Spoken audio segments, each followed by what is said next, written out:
नमस्कार। आज की कहानी नालायक बेटा हर पिता के पास होना चाहिए।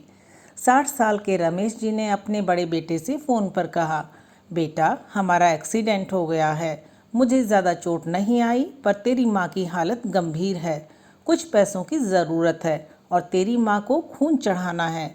उनके बड़े इंजीनियर बेटे ने जवाब दिया, पापा मैं बहुत व्यस्त हूँ, आजकल मैं नहीं आ सकता। मुझे विदेश में नौकरी का पैकेज मिला है तो उसी की तैयारी कर रहा हूँ। आपका भी तो यही सपना था और पैसों की तंगी भी चल रही है। पैसे की व्यवस्था आप खुद कर लीजिए, मैं बाद में दे दूँगा। उन्होंने अपने दूसरे डॉक्टर बेटे को फ़ोन किया तो उसने भी आने से मना कर दिया। उसे अपने ससुराल की शादी में जाना था। हाँ, इतना ज़रूर कहा कि पैसों की चिंता मत कीजिए, मैं भिजवा दूँगा। यह अलग बात है कि उसने कभी पैसे नहीं भिजवाए। उन्होंने बहुत मायूसी से फ़ोन रख कर कहा, अब उस नालायक को फ़ोन करके क्या फ़ायदा। जब ये दो लायक बेटे कुछ नहीं कर रहे तो वो नालायक क्या कर लेगा। उन्होंने सोचा और बोझिल कदमों से अस्पताल में पत्नी के पास पहुँचे और कुर्सी पर बैठ गए और पुरानी बातें याद आने लगी। रमेश जी स्कूल में शिक्षक थे। उनके 3 बेटे और एक बेटी थी। बड़ा इंजीनियर और मझला डॉक्टर था। दोनों की शादी बड़े घराने में हुई थी। दोनों अपनी पत्नियों के साथ अलग अलग शहरों में रहते थे। बेटी की शादी भी उन्होंने खूब धूमधाम से की थी। सबसे छोटा बेटा पढ़ाई में ध्यान नहीं लगा पाया। 11वीं के बाद उसने पढ़ाई छोड़ दी और घर में ही रहने लगा। कहता था, मुझे नौकरी नहीं करनी, अपने माता पिता की सेवा करनी है। पर मास्टर साहब उससे बहुत नाराज़ रहते थे। उन्होंने उसका नाम नालायक रख दिया था। दोनों बड़े भाई पिता के आज्ञाकारी थे, पर वह गलत बात पर उनसे भी बहस कर बैठता था। इसलिए रमेश जी उसे पसंद नहीं करते थे। जब रमेश जी रिटायर हुए तो जमा पूंजी कुछ भी नहीं थी। सारी बचत दोनों बच्चों की उच्च शिक्षा और बेटी की शादी में खर्च हो गई थी। शहर में एक घर और गांव में थोड़ी सी ज़मीन थी। घर का खर्च उनकी पेंशन से चल रहा था। रमेश जी को जब लगा कि छोटा बेटा सुधरने वाला नहीं, तो उन्होंने बंटवारा कर दिया और उसके हिस्से की ज़मीन उसे देकर उसे गांव में ही रहने भेज दिया। हालांकि वह जाना नहीं चाहता था, पर पिता की जिद के आगे झुक गया और गांव में ही झोंपड़ी बनाकर रहने लगा। रमेश जी तब से अपने दोनों होनहार और लायक बेटों की तारीफ किया करते।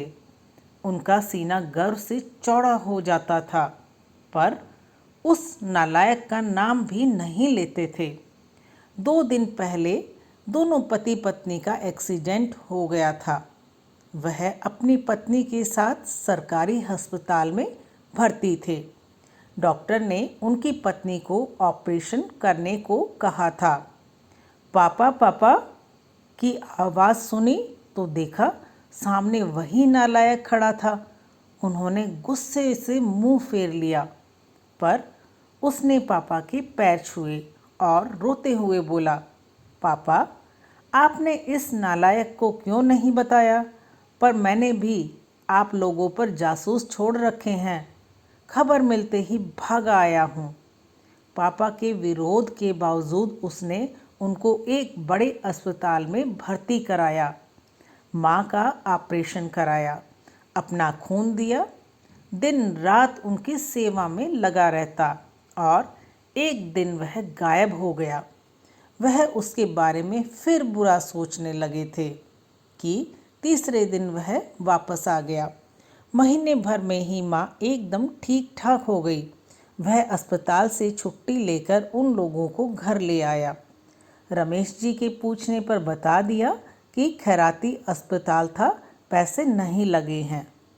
घर में नौकरानी थी ही। वह उन लोगों को छोड़कर वापस गांव चला गया। धीरे धीरे सब कुछ सामान्य हो गया। एक दिन यूं ही उनके मन में आया कि उस नालायक की खबर ली जाए। दोनों जब गांव के खेत पर पहुँचे तो झोपड़ी में ताला लगा देखकर चौंके। उनके खेत में काम कर रहे आदमी से पूछा तो उसने कहा, यह खेत अब मेरे हैं। क्या? पर यह खेत तो। उन्हें बहुत आश्चर्य हुआ। उस आदमी ने कहा, हाँ, उसकी माँ की तबीयत बहुत खराब थी, उसके पास पैसे नहीं थे तो उसने अपने सारे खेत बेच दिए। वह रोजी रोटी की तलाश में दूसरे शहर चला गया है।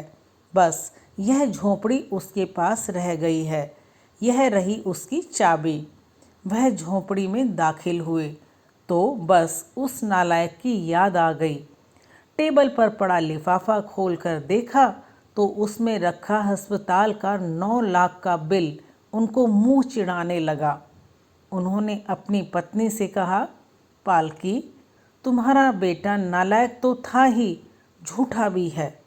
अचानक उनकी आंखों से आंसू गिरने लगे और वह जोर से चिल्लाए, तू कहाँ चला गया नालायक, अपने पापा को छोड़कर? एक बार वापस आ जा, फिर मैं तुझे कहीं नहीं जाने दूंगा। उनकी पत्नी के आंसू भी बहे जा रहे थे और रमेश जी को इंतज़ार था अपने नालायक बेटे को अपने गले से लगाने का। सचमुच बहुत नालायक था वो। तो दोस्तों, हम आशा करते हैं कि आपको नालायक बेटे की कहानी सुनकर ज़रूर अच्छी लगी होगी और कृपया करके इन कहानियों को आप अपने दोस्तों और परिवार वालों के साथ शेयर ज़रूर करें। अगर आपको ये कहानी अच्छी लगी हो तो हमारे चैनल को लाइक और सब्सक्राइब भी ज़रूर करें और अपना कीमती समय देने के लिए बहुत बहुत धन्यवाद।